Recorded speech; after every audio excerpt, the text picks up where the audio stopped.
Assalamualaikum warahmatullahi wabarakatuh. Perkenalkan, nama saya Linda dengan NIM 211821. Saya mahasiswi dari kampus Akbar Fatimah Parepare. Di sini saya akan sedikit menjelaskan tentang aspek legal keperawatan. Yang pertama itu pengertian aspek legal keperawatan. Aspek legal dikaitkan dengan dokumentasi keperawatan, merupakan tertulis terhadap tindakan yang sudah dilakukan sebagai bentuk asuhan keperawatan pada pasien, keluarga, kelompok, atau komunitas. Aspek legal keperawatan adalah aspek aturan keperawatan dalam memberikan asuhan keperawatan sesuai lingkup wewenang dan tanggung jawabnya pada berbagai tatanan pelayanan, termasuk hak dan kewajibannya. Selanjutnya, landasan aspek legal keperawatan. Landasan aspek legal keperawatan adalah Undang-Undang Keperawatan.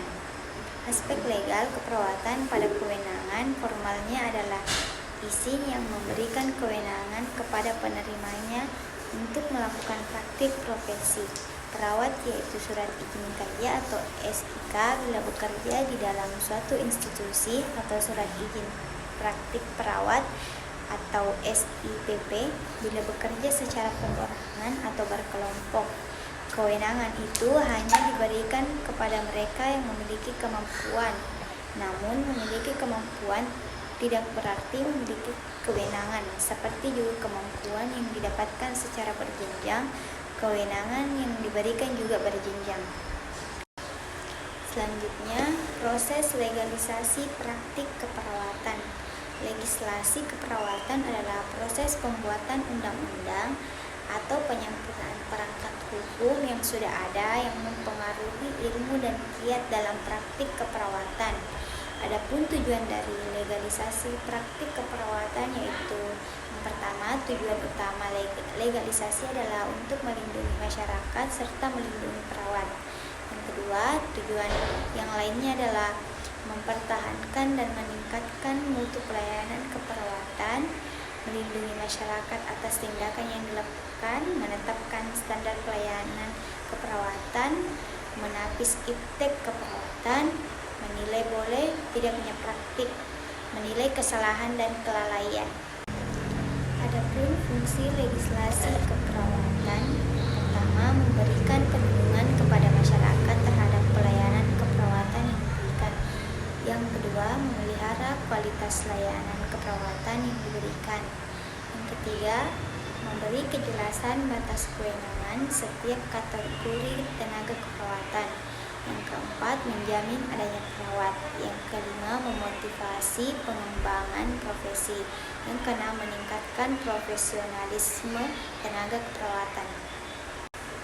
Legislasi keperawatan ini dibagi atas 3 tahap, antara lain yang pertama, surat izin perawat atau SIP. Registrasi SIP adalah suatu proses di mana perawat harus atau wajib mendaftarkan diri pada kantor wilayah Departemen Kesehatan Provinsi untuk mendapatkan surat izin perawat sebagai persyaratan menjalankan pekerjaan keperawatan dan memperoleh nomor registrasi.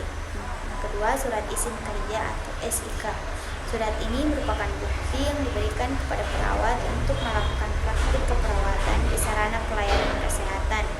SIK hanya berlaku pada satu tempat sarana pelayanan kesehatan. Yang ketiga, surat izin praktik perawat atau SIPP. Surat ini merupakan bukti tertulis yang diberikan kepada perawat untuk menjalankan praktik keperawatan secara perorangan atau kelompok. Isu etik dalam praktik keperawatan yang pertama euthanasia. Secara etimologis, euthanasia dapat diartikan kematian yang baik atau mati dengan baik tanpa penderita. Yang kedua, aborsi. Terlepas dari alasan apa yang menyebabkan kehamilan, aborsi pada umumnya dilakukan karena terjadi kehamilan yang tidak diinginkan, apakah dikarenakan kontrasepsi yang gagal, perkosaan, ekonomi, jenis kelamin, atau hamil di luar nikah.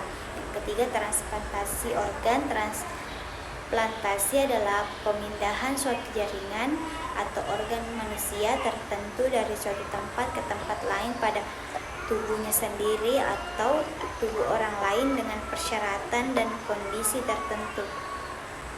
Kredensial praktik keperawatan.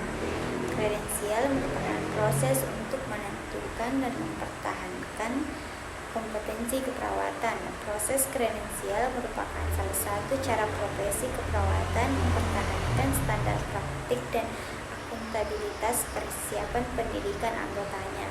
Kredensial meliputi pemberian izin praktik atau lisensi, registrasi atau pendaftaran, pemberian sertifikat atau sertifikasi, dan akreditasi.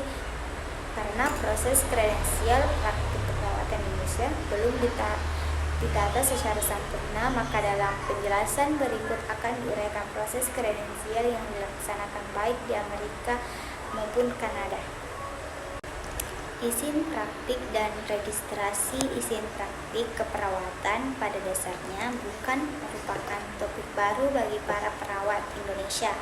PPNI dalam berbagai kesempatan telah mendiskusikan topik ini. Izin praktik keperawatan diperlukan oleh profesi dalam upaya meningkatkan dan menjamin profesi anggotanya. Bagi masyarakat, izin praktik keperawatan merupakan perangkat perlindungan bagi mereka untuk mendapatkan pelayanan dari perawat profesional yang benar-benar mampu dan mendapatkan pelayanan keperawatan dengan mutu tinggi. Sertifikasi. Sertifikasi merupakan proses pembahasan bahwa seseorang perawat telah memenuhi standar minimal kompetensi praktik pada area spesialisasi tertentu seperti kesehatan ibu dan anak, pediatrik, kesehatan mental, gerontologi, dan kesehatan sekolah. Sertifikasi telah diterapkan di Amerika Serikat.